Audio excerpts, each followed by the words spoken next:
trasladaron de la cárcel del condado en octubre de 2016, tras mi condena por robo a mano armada. No estoy aquí para generar compasión, pero quiero dejar en claro un par de cosas. Fue una sentencia injusta.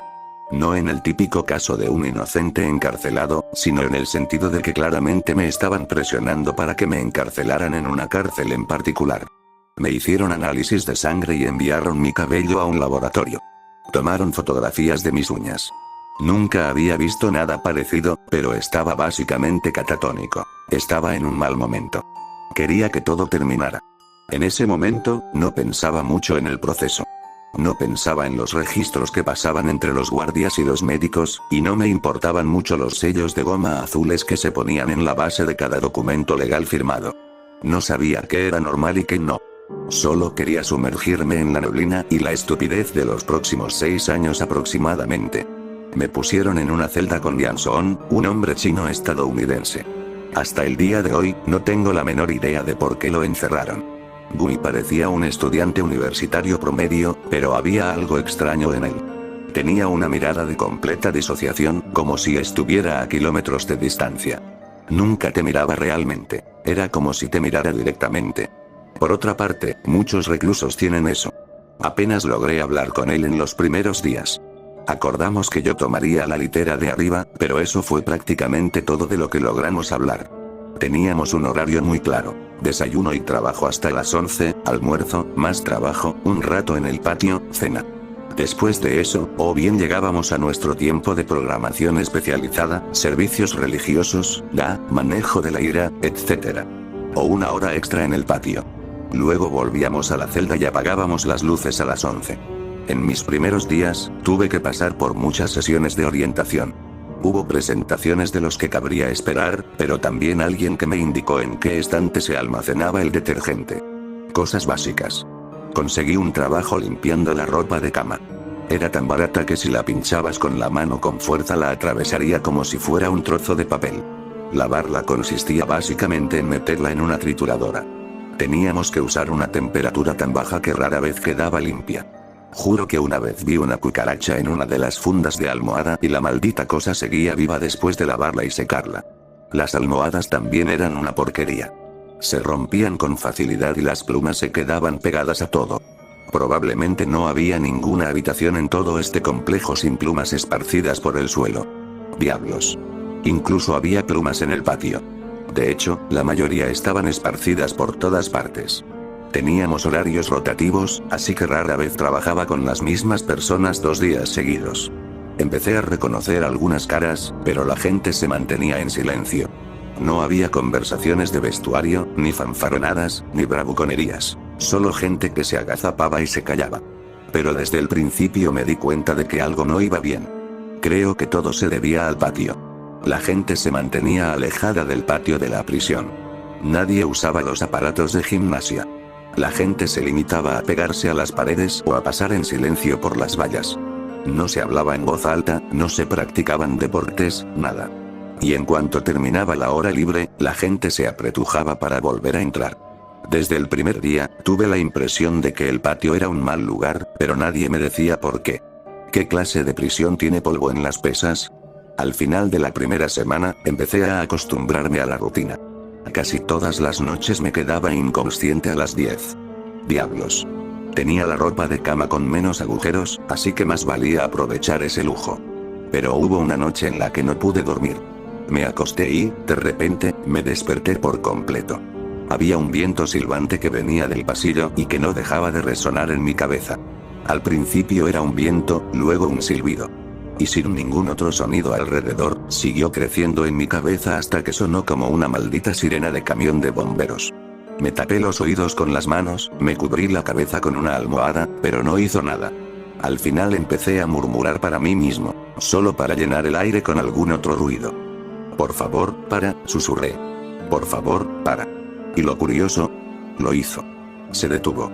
Al día siguiente, estaba exhausto. Me quedaba dormido todo el tiempo. Desayuno, almuerzo, cena, prácticamente en cualquier momento en que pudiera sentarme. Los guardias me despertaban a empujones y los demás reclusos se me quedaban mirando. Algunos de ellos me evitaban activamente, como si hubiera algo malo en mí. Cuando llegó la hora de ir al patio, los guardias me llevaron aparte y me pidieron que ayudara a limpiar el área común. No había tiempo para ir al patio, tenía que barrer algunas plumas. Esa noche me fui a la cama lo antes que pude, pero en cuanto mi cabeza tocó la almohada me desperté de nuevo. Y al otro lado del pasillo se oía el aullido del viento. No había forma de que pudiera dormir. El sonido seguía aumentando y todo mi cansancio había desaparecido. Susurrar ya no funcionaba. Tenía que hablar en voz alta. Alrededor de la medianoche, todavía estaba despierto. Estaba acostado allí, hablando conmigo mismo. Poniendo palabras a los pensamientos aleatorios en el fondo de mi cabeza para mantener mi mente ocupada. Cualquier cosa para ahogar ese horrible zumbido afuera. No podía dejar que creciera más. Era como tratar de detener el hundimiento de un barco, un balde de agua a la vez. No tengo la menor idea de cómo Lian lo toleró, pero no dijo una palabra. Las cosas empeoraron. No pude dormir en toda la noche, así que cuando llegó la hora de levantarme apenas podía mantenerme en pie. Me quedé dormido mientras me cepillaba los dientes y dejé caer el cepillo en el lavabo. Para entonces, ya estaba tan acostumbrado a hablar sola que decía todo lo que se me ocurría. Estaba privado de sueño, agotada y confundido. Y la gente se dio cuenta. Había un tipo llamado Marlin, que era casi tan nuevo como yo. Un tipo bajito y atlético que estaba ansioso por pelear. Me choqué accidentalmente con él en la fila del almuerzo y se puso a atacarme. Me empujó fuera de la fila, me golpeó en la cara con una bandeja y comenzó a golpearme. Los guardias se estaban tomando su tiempo, así que tuve que aguantar. Pero no pude. Había algo dentro de mí que quería hacerle daño a ese tipo. Agarré su camisa y lo miré a los ojos. ¿Quieres que te demos una paliza, novato? Dije. ¿Quieres que te demos una paliza? No sé de dónde salieron esas palabras. Fue lo primero que me vino a la mente y la falta de sueño me lo obligó a salir de la boca como si fuera un hipo. ¿Qué dijiste? Tartamudeó. Le pregunté si el pequeño verde quería una paliza. Él retrocedió. Su mandíbula se aflojó mientras me miraba fijamente, sin pestañear. Justo cuando yo había encontrado las palabras de la nada, él las había perdido. Sus ojos se llenaron de lágrimas mientras se apoyaba contra una pared. Los guardias de la prisión se acercaron para sujetarnos y pude ver que ya no tenía fuerzas para luchar. Nos vemos en el huerto, Verderón, añadí. Látigo, látigo. Marlin se derrumbó. Gritó y las lágrimas brotaron de sus ojos. Cayó al suelo y los guardias tuvieron que sacarlo a rastras. Pensé que me sentiría bien después de eso, pero la forma en que todos me miraban me hizo sentir como una pieza de museo. Tenía una sonrisa repugnantemente amplia pintada en mi cara, pero no era mía. Nada de esto era yo. Estaba perdiendo el control y eso me asustaba muchísimo. Era una marioneta. Esa noche ni siquiera me molesté en intentar dormir. Sabía que en cuanto me acostara para intentarlo, volvería a estar completamente despierto. En cambio, intenté dormir de pie o sentado en el suelo. Esta vez, Lian no pudo ignorarme. Se sentó en su cama y me miró, en lugar de mirarme a través de mí. ¿Estás tomando algo?, preguntó. ¿Te pica? No, dije, sacudiendo la cabeza. Solo, está roto. Algo no está bien. ¿Tienes fobia? ¿Problemas con las paredes? Tal vez, yo, no sé. No puedo dormir. Parece que duermes todo el tiempo, pero no aquí. Sí, suspiré. Sí, es más o menos así. ¿Te sellaron cuando llegaste aquí? ¿Tienes algún sello? Sí, algunas. Azules. Todos los tenemos azules. ¿Qué forma tienen? No lo sé, me encogí de hombros. Lian me miró fijamente. En esos pocos segundos que se prolongaban, pude oír que el viento afuera se hacía cada vez más fuerte y me estremecí. Gemí para ahogar el ruido, pero no funcionó. Tal vez tendría que gritar para mantener la calma durante otra noche. Tienen 2 sellos, dijo. Uno de mano y un girasol. ¿Seguro que no sabes cuál de ellos te tocó? ¿Cuál de ellos te tocó?, pregunté. ¿Qué significan? Yo tengo la mano, dijo. La mayoría de nosotros la tenemos. No tengo idea de lo que significa, pero los girasoles siempre son un poco, me señaló, como para dejar en claro algo. Desadaptativo, las cárceles privadas, dije riendo. Tonterías. Lian se reclinó en su cama y cerró los ojos. Sí, suspiró. Nos clasificaron en flores y manos como si fuera una maldita guardería. Probablemente también les dieron un sello con una marmota y un delfín. Lian se quedó dormido como un tronco, pero, como era de esperar, yo no podía dormir. Caminé de un lado a otro, grité contra una almohada e intenté masajearme los oídos. El ruido de los rasguños me ayudó un poco, pero aún así me sentía inquieto. Finalmente, me levanté de la cama y apreté la cabeza contra la puerta. Tal vez, si dejaba que el viento aullara, se apiadara de mí. Tal vez llegara a un punto en el que me matara o se detuviera. No me importaba cuál, siempre y cuando sucediera algo. Pero lo más extraño me ocurrió. Cuando apreté la cabeza contra la puerta, el sonido se hizo más claro. El viento se suavizó hasta convertirse en un silbido y luego en un suave zumbido. Cuanto más intentaba inclinarme hacia él, para escuchar, más hermoso se volvía. Allí mismo, apoyado contra la puerta, tuve el mejor sueño de toda mi vida. A la mañana siguiente, Liam me levantó mientras los guardias hacían su ronda. Había dormido toda la noche y me sentía de maravilla. Pero incluso en ese momento, cuando estaba en mi mejor momento, podía oír un pequeño sonido penetrante. Ese viento, ese susurro, todavía estaba en el fondo de mi mente, incluso ahora, durante el día. Pero todo lo que tenía que hacer era inclinarme hacia él, escuchar, y una ola de calma me invadía. Me preocupaba lo fácil que era. ¿Lo superaste?, preguntó Liam. Estoy llegando allí. No presté mucha atención durante el desayuno. Estaba distraído escuchando lo que se había convertido en una melodía. Algo me hablaba, pero no a través de palabras, sino a través de emociones y sensaciones. Así que no fue una palabra la que me advirtió sobre Marlene acercándose sigilosamente a mí con un cepillo de dientes afilado. No fueron los guardias ni los otros reclusos. No, fue algo en el fondo de mi mente que me gritaba que lo lastimara. Así lo hice. Lo único que oí fueron risas. Sentí una alegría extraña que brotaba de mi pecho y me obligó a ponerme de pie. Recuerdo que me di la vuelta y el mundo parecía diferente. Me sentí 1,5 metros más alto. Estaba mirando a Marlene a los ojos, pero no lo vi. Vi a un adolescente corriendo por un huerto, perseguido por sus hermanos mayores que querían golpearlo con una barra de hierro. Látigo, látigo. Cuando volví en mí, todavía me reía.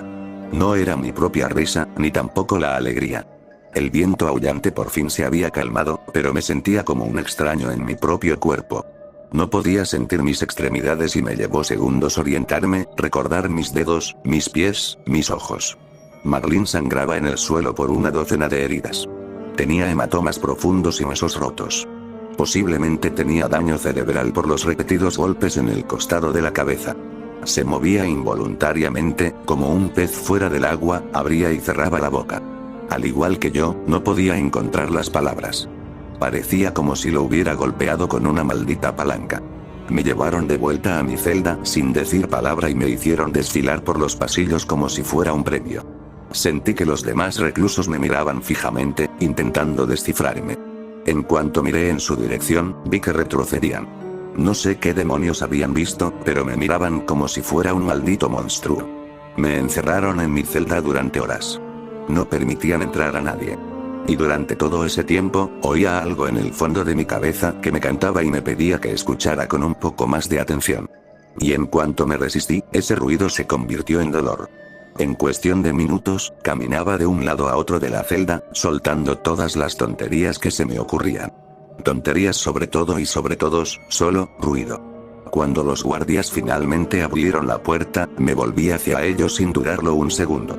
Tenían sus pistolas Taser listas. Ted no sabe si Eddie es realmente tu hijo, dije. Tú crees que nació de forma prematura, pero ella tuvo esa relación con Irvine en su trabajo el mes anterior. Piensa en decírtelo. Cree que ese podría ser el empujón que necesitas para divorciarte finalmente. Me dieron una descarga eléctrica en el cuello y ni siquiera lo sentí. Caía al suelo en un espasmo y mi cuerpo se reía a carcajadas. La tenía en la fotocopiadora. Ni siquiera pensó en ti. Esperaba volver a verlo allí la semana siguiente. Y allí, en lo más profundo de mí, encontré mis propios pensamientos y palabras. Allí, de pie, mientras otra persona sostenía las riendas. Quería arrancarme las orejas, hacer que todo desapareciera, pero ni siquiera podía mover las manos. Había escuchado demasiado tiempo y con demasiada atención, y ahora los guardias me arrastraban del cuello. Me sacaron al patio. Los oí hablar. Estaban de pie junto a mí, llevándome en brazos, pero todavía sonaba como si estuvieran en otra habitación. Apenas podía distinguir sus voces. Los sicarios confundieron los análisis de sangre, dijeron. Se equivocaron de clase. Mierda, nos ha salido mal. ¿Nos ha salido mal todo este tiempo? Es un maldito milagro navideño que no haya hecho explotar su celular. Entonces, ¿por qué lo eliminamos? Solo para asegurarme. Protocolo. A la mierda el protocolo. Vete a la mierda. Me dejaron en medio del patio, formando un círculo a mi alrededor. El guardia al que le había estado gritando se quedó dentro, llorando sobre una foto. Después de unos minutos, sentí un hormigueo en las manos. Sentí como si me estuvieran devolviendo a mi cuerpo, como si mi mente fuera un líquido. Todo volvió a mí, una cosa a la vez. El lenguaje, los recuerdos, los sentidos. La elección. De repente, me puse de pie. El viento soplaba con más fuerza en el exterior. Hacía más frío de lo esperado y yo ni siquiera llevaba los zapatos puestos. Había una quietud en el aire, pero había algo amenazador en él. Como el ojo de una tormenta. No pasa nada. Escuché. ¿Lo llevamos? Espera. Mira hacia arriba. Desde lejos parecía nieve. Ni siquiera lo dudé. ¿Nieve a mediados de julio? Seguro. ¿Por qué no? Pero no era nieve. Una pluma blanca me tocó la nariz. Miré hacia las nubes y allí, muy arriba, vi algo que me devolvía la mirada. No puedo explicar lo que sentí en ese momento. Me sentí como si estuviera mirando un ojo en el cielo, un ser físico imposible, pero no había nada allí. Y, sin embargo, habló a través de mí, como si estuviera jugando un juego de adivinanzas conmigo mismo. Imágenes desfilaban en el fondo de mi mente, tratando de llegar a un entendimiento. Cientos de recuerdos golpeaban la parte frontal de mi cerebro a cada segundo, como una jarra que se llena y se desborda. Me sangró la nariz al intentar seguir el ritmo. Se me pusieron los ojos en blanco, pero aún sentía que estaba mirando hacia arriba. Era más fácil ver con los ojos cerrados. Mi boca se trabó de tanto intentar encontrar 1000 palabras a la vez, y en lugar de eso me conformé con ruidos y gruñidos. Hubo partes que fueron nítidas. Me mostró recuerdos que no sabía que tenía. Me mostró mis ojos abriéndose por primera vez, pequeñas manos agarrando el cardigan de mi madre. Sus grandes anteojos de los años 80 hacían que sus ojos parecieran de dibujos animados. Me mostró despertándome en mi cuna, tratando de alcanzar los pequeños juguetes que bailaban sobre mi cabeza. Y comprendí lo que significaba, que nacimos con este impulso instintivo de alcanzar más allá de nuestras posibilidades. De estirarnos hacia el cielo. De agarrar y atraer hacia nosotros lo desconocido, haciéndolo parte de nosotros mismos. Que el instinto más básico de mi ser estaba destinado a estar aquí, a hacer esto. Para alcanzar arriba. No, susurré. Todo estaba en silencio. Miré hacia abajo mientras flotaba a 6 pies del suelo. ¡No! Gruñí. Los recuerdos de sueños perdidos hace mucho tiempo regresaron a mi mente. Pensamientos agradables de los que no quieres despertar. Promesas de amor, lujuria, alegría y consuelo. Todo estaba allí, esperando a que lo tomara. Todo lo que tenía que hacer era alcanzarlo. Extender la mano hacia el cielo y tomarlo. Pero había algo más. Ese ojo en el cielo, mirándome. No era malévolo, no era enojado, no era malvado. Simplemente vasto, más allá de toda comprensión. Yo no era más que una hebra de trigo, siendo arrancada en el aire por un granjero curioso. ¡No! No, no, ¡No! grité. Vinieron corriendo hacia mí. Los guardias me agarraron las piernas y me tiraron al suelo. Sentí como si me estuvieran partiendo en dos. Una parte de mí intentaba levantarse desesperadamente y mi yo consciente me mantenía en el suelo. Mientras tanto, el agradable silencio iba pasando de ser un susurro a un grito. «Lo tenemos», gritó un guardia cuando el clima empeoró. «Sacúenlo de aquí. Sacúenlo». Algo se soltó de mí. El guardia que estaba a mi izquierda perdió el aliento y de repente se quedó sin fuerzas. Sin más que un silbido, lo vi volar hacia el cielo. Ni una palabra de protesta, ni un sonido. Solo una vida humana que se hacía más pequeña y desaparecía en lo alto. Me dejé caer al suelo mientras ellos se apresuraban a entrar. Otro guardia cayó de bruces mientras algo invisible le agarraba los tobillos. De nuevo, un suave silbido y desapareció. Un punto en la oscuridad. «Corre. Vamos». Los otros guardias estaban de pie junto a la entrada, sosteniendo las puertas abiertas. Me hacían señas, desesperados porque simplemente corriera. Pero cada parte de mí quería quedarse, querer levantarse, tocar el cielo y regresar a ese lugar donde debía estar, sentir el cardigan de mi madre entre las yemas de mis dedos suaves como los de un bebé y mirar el cielo nocturno con asombro por lo que podría ser. Todo estaba allí. Y aún así, mi cuerpo sabía correr. En cuanto entré, oí golpes. Trozos de carne esparcidos por el patio, fragmentos de hueso atascados en el alambre de púas. Telas destrozadas. Lo que fuera que estuviera allí arriba ahora estaba feliz y el viento aullante estaba en silencio. Todos nos quedamos allí parados. Apenas podía respirar. Había estado tan cerca de rendirme, de entregarme a ello. Fuera lo que fuese lo que estaba allí arriba, no tenía intención de cuidar de mí. No había amor, ni alegría, ni consuelo. Todo lo que podía prometerme era una muerte rápida en el mejor de los casos, o la vida de una marioneta sin dormir. Pero por un momento, todos nos quedamos allí parados. No éramos reclusos ni guardias de prisión. En ese momento, éramos simplemente personas que intentábamos comprendernos a nosotros mismos. Me procesaron al día siguiente. Revisaron mi sangre 2 veces. Resultó que habían contaminado mi resultado. Trabajo descuidado por parte de la estimada gente de Archet Biotechnica. Esta vez, vi claramente cómo sellaban mis papeles. Tinta azul, en forma de un pequeño girasol. Me sacaron del estado. Dijeron que era una cuestión de seguridad, porque me había peleado con Marlene. Al parecer, se había roto las 2 piernas y el hombro. Pero yo sabía que no era así. No se trataba de una cuestión de seguridad, se trataba de arreglar un grave error. Esta prisión tenía un propósito, pero yo no formaba parte de él. En cambio, cumplí mi condena en un lugar sin viento y ahora estoy en libertad condicional. Hasta el día de hoy, me da escalofríos cuando oigo el silbido del viento. Tengo miedo de mis sueños, de mis recuerdos. Temo que todavía haya algo en mí que quiera que vuelva atrás, que mire hacia arriba. Mi psiquiatra, la doctora Bogan, me dice que tengo que lidiar con un trauma agorafóbico. Dice que tiene algún tipo de tratamiento experimental para ello, pero no lo sé. La terapia de sobreexposición suena peligrosa. Pero incluso ahora, me encuentro de repente despertándome en mitad de la noche. Mi cuerpo habla consigo mismo. Le dice verdades que no podría saber a una habitación vacía. A veces ni siquiera en mi propio idioma.